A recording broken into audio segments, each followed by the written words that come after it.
Hello friends, आज हम start करने जा रहे हैं क्लास 10th के इंग्लिश के फर्स्ट फ्लाइट बुक का first chapter a letter to God. तो जैसा कि नाम से ही पता चल रहा है कि ये कोई लेटर के बारे में है जो कि गॉड के लिए लिखा गया है। एंड इसके राइटर हैं G.L. फ्यूंटेस। ओके, सो इस चैप्टर को स्टार्ट करने से पहले हम ये जो पैराग्राफ दिए हैं बिफोर यू रीड का वो पढ़ लेते हैं। दे से फेथ कैन मूव माउंटेन्स। अब ऐसा कहा जाता है कि फेथ अगर हमें किस चीज़ में है तो उससे क्या होगा, माउंटेन्स को भी हम हिला सकते हैं। But what should we put our faith in. But यहाँ पे क्वेश्चन ये आता है कि हमें अपना फेथ किस में रखना चाहिए। This is the question this story dedicatedly possesses. मतलब इसी क्वेश्चन पे ये जो स्टोरी है वो पूरी बेस्ड है। Lencho is a small farmer. एक छोटा फार्मर है who writes a letter to God, जो कि लेटर राइट करता है किसको, गॉड को। When his crops are ruined means जब उसकी क्रॉप्स फसलें जो है उसके ख़राब हो जाती हैं तो वो लेटर राइट करता है गॉड को, आस्किंग फॉर 100 पीसोस। 100 पीसोस उनसे मांगता है। अब यहाँ पे पीसोस जिस तरह से हमारे यहाँ रुपी होती है इंडिया में, उसी तरह मैक्सिकन मनी है ये pesos. Okay, does Lencho's letter reach God. क्या लेंचो का जो लेटर था वो गॉड के पास पहुंचा। Does God send him the money. क्या गॉड ने उन्हें मनी सेंड किया। Think what your answer to this questions would be. अब आप ये सोचिए कि आपका आंसर क्या होगा इन क्वेश्चंस के लिए। And guess how the story continues before you begin to read it। Means यहाँ पे जो पोएट है वो कह रहे हैं कि आप एक आइडिया लगाइए कि किस तरह से ये स्टोरी आगे जाएगी एंड स्टोरी में क्या हो सकता है बिफोर यू रीड इट, इसको पढ़ने से पहले। तो हम जैसा कि जानते हैं कि अगर हमें किसी को मीन्स ऑफ कम्युनिकेशन जो हुआ करता था पहले वो अलग अलग होता था। पहले तो हम बर्ड्स के माध्यम से, जैसे कि कबूतर हो गया, इनके माध्यम से जो है कोई भी लेटर होता था उसे एक से दूसरी जगह पत्र भेजा करते थे। उसके बाद कुछ दिन बाद आया पोस्ट ऑफिस में जाते हैं और पोस्ट करते हैं, लेटर को मेलिंग करते हैं। और अब तो बहुत ही एडवांस मेथड आ गया है, जैसे कि हम चैटिंग करके या फिर मोबाइल से ईमेल कर देते हैं किसी भी लेटर को या फिर व्हाट्सएप कर देते हैं। तो इसी तरह से धीरे धीरे एवोल्यूशन हुआ और जो मतलब type of means of communication था वो बदल गया। ठीक है, तो चलिए आगे चलते हैं चैप्टर में एंड देखते हैं कि क्या होता है। The house the only one in the entire valley set on the crest of a low hill.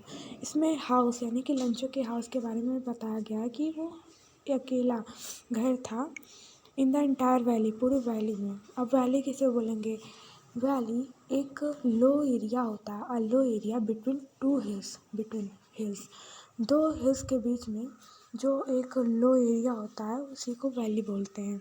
Set on the crest of a low hill, जो कि एक लो हिल के क्रेस्ट मतलब टॉप पे था, मीन्स टॉप द लो हिल उसका house था। From this height one could see the river and the field of ripe corn. अब इस हाइट से कोई भी रिवर देख सकता था। Field of ripe corn means पके हुए जो कॉर्न मतलब मक्के होते थे उनके फील्ड को भी देखा जा सकता था इस हाइट से। और उसमें फ्लावर्स आ गए थे, with the flowers that always promised a good harvest. उसमें फ्लावर्स आ गए थे जिससे ये पता चलता था कि फसल जो है वो बहुत ही अच्छी होगी उसकी। ठीक है, तो the only thing the earth needed was downpour और एटलीस्ट शावर। अब सब कुछ हो गया था बट एक ही चीज़ नहीं पाया था लैंड और थी डाउनपोर, मतलब एक हैवी रेन या फिर shower. At least shower means drizzle, बौछार जिसे कहते हैं। ठीक है, through out the morning Lencho who knew his fields intimately had done nothing else but see the sky towards the northeast means अब क्या होता है कि दूसरी सुबह ही लंचो जो होता है वो पूरे दिन कुछ नहीं करता है बट हाँ वो नॉर्थ ईस्ट डायरेक्शन में देखता रहता है और वो अपने फील्ड्स को बहुत ही इंटीमेटली जानता है, मतलब बहुत ही क्लोजली जानता है।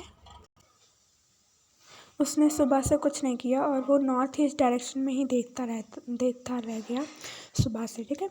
Now we are really going to get some water woman. अब वो अपने वाइफ से कहता है कि हमें अब रेन मिलने वाली है, क्योंकि हो सकता है उसे बादल आते हुए दिखाई दे रहे हो। The women who was preparing supper, supper means होता है डिनर।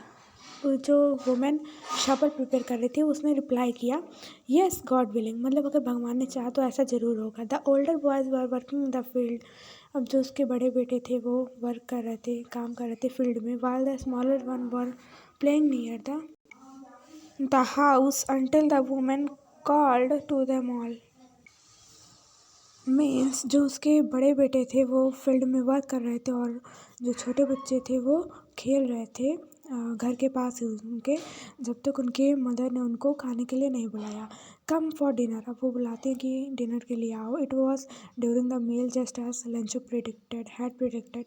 अब वो लोग खाना खा ही रहे थे कि जैसा लंचों ने प्रिडिक्ट किया था, मतलब जैसा लंचों ने पहले बताया था, प्रेडिक्ट किया मतलब भविष्यवाणी की थी। Big drops of rain began to fall, अब बड़े बड़े बूंद जो है रेन के वो गिरने लगे। In the north east huge mountains of cloud could be seen approaching, अब नॉर्थ ईस्ट डायरेक्शन से जो है माउंटेन्स के ग्रुप, क्लाउड्स के ग्रुप माउंटेन की तरह एक शेप बनाकर जो है आते हुए दिखाई देने लगे। The air was fresh and sweet, जो एयर था वो फ्रेश था और स्वीट मतलब प्लीजेंट था। The man went out for no other reason than to have the pleasure of feeling the rain on his body. अब लंचो क्या होता है, बाहर जाता है, उसका कोई और रीज़न नहीं रहता है, वो रेन ड्रॉप्स को अपने बॉडी पे फील करने के लिए बाहर जाता है। And when he returned he exclaimed, अब जब वो वापस आता है तो फिर वो एक्सक्लेम्ड विथ जॉय, खुशी के मारे, मतलब वो बोलता है, they are not raindrops falling from the sky, they are new coins. अब वो कहता है कि ये जो रेन ड्रॉप्स हैं ये रेन ड्रॉप्स जो गिर रहे हैं ये रेन ड्रॉप्स नहीं हैं, ये न्यू कॉइन्स हैं। अब वो ऐसा इसलिए बोलता है क्योंकि उसके फसल के लिए बहुत ज़्यादा नेसेसरी रहते हैं और इसीलिए वो इनको न्यू कॉइन्स बोलता है। The big drops are 10 cent pieces and the little one are 5। अब वो बोलता है कि जो बिग ड्रॉप्स है वो 10 सेंट पीसेस है एंड लिटिल वन 5। जिस तरह से हमारे यहाँ पे 1 रुपीज़ इक्वल टू 100 पैसा होता है, वहीं वहाँ पे 1 जो डॉलर होता है वो is equal to 10 cent pieces होता है। ओके, तो वो बता रहा है कि बिग ड्रॉप्स जो हैं वो 10 सेंट हैं और लिटिल वन जो है 5 सेंट है। With a satisfied expression he regarded the field of ripe corn with its flowers. अब उसका जो एक्सप्रेशन रहता है बहुत ज़्यादा सेटिस्फाइड रहता है, उसके फेस से पता चलता है। He recorded the field of ripe corn with its flowers, अब वो सोचने लगता है, रिगार्डेड मतलब सोचना, मतलब सोचने लगता है अपने कॉर्न फील्ड को कि उसमें फ्लावर्स हैं। Draped in a curtain of rain, और वो पानी की एक चादर बिछ गई है, कवर हो गया है उससे। ड्रैप्ड मतलब कवर हो जाना, उनका फील्ड जो है पानी के चादर से कवर हो गया है। But suddenly a strong wind began to blow and along with the rain very large hailstones began to fall. अब सडनली क्या होता है तुरंत ही कि एक मतलब बहुत ही तेज़ी से विंड जो है ब्लो करने लगता है, बहने लगता है, और विंड के साथ ही अलॉन्ग विद द रेन, और विंड और रेन के साथ ही बहुत बड़े बड़े हेल स्टोन्स मतलब कि ओले गिरने लगते हैं। Begins to fall, hailstones मतलब पैलेट्स ऑफ हेल्स, ठीक है। This truly did resemble new coins, new silver coins. अब क्या कहता है लंचो कि ये जो है ये न्यू सिल्वर कॉइन्स है। पहले उसने कहा कि रेन ड्रॉप्स जो थे वो थे न्यू कॉइन्स, अब ये सिल्वर कॉइन्स, क्योंकि ये हेल स्टोन्स थे तो ये सिल्वर कॉइन्स हो गए।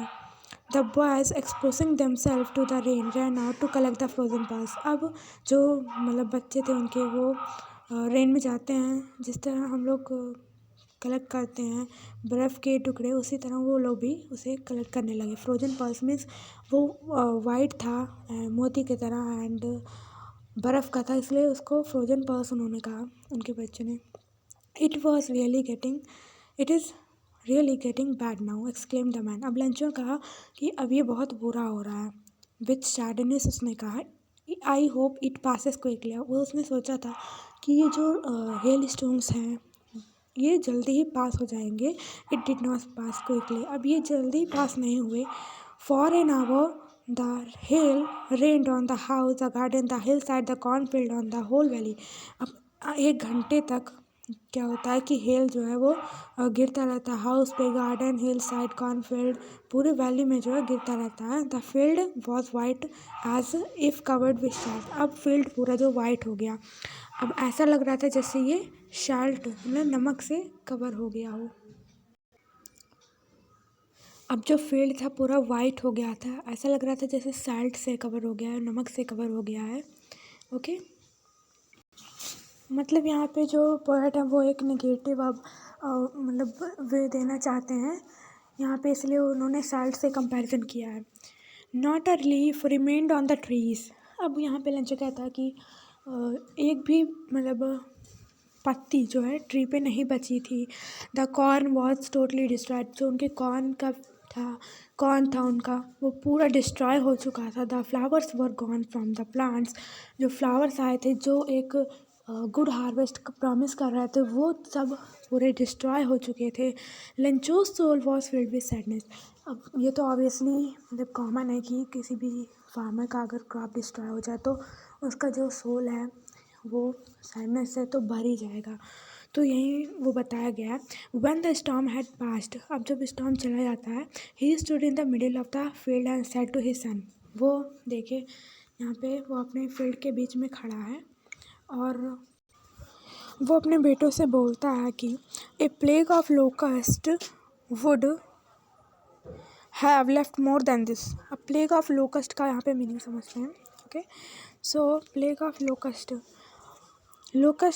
एक मतलब इंसेक्ट्स होते हैं जो कि ग्रुप में फ्लाई करते हैं और क्रॉप्स को डिस्ट्रॉय करते हैं. प्लेग जब ये किसी लार्ज एरिया में क्रॉप्स को डिस्ट्रॉय करते हैं मतलब इन्फेक्ट करते हैं तो इसी को बोलते हैं plague of locust. Okay, would have left more than this.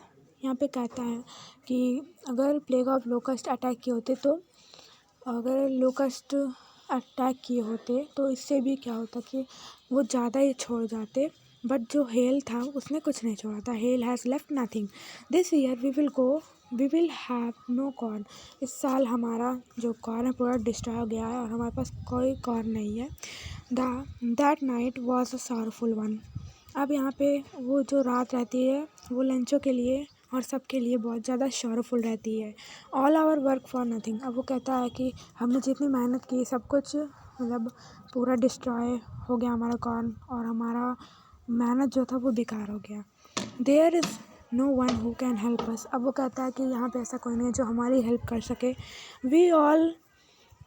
We will all go hungry this year. अब वो कहता है कि हम इस साल भूखे रह जाएंगे. अब यहाँ पे कुछ ओरल क्वेश्चंस दिए हैं जिसको हम एक अलग वीडियो में डिस्कस करेंगे. Okay, but in the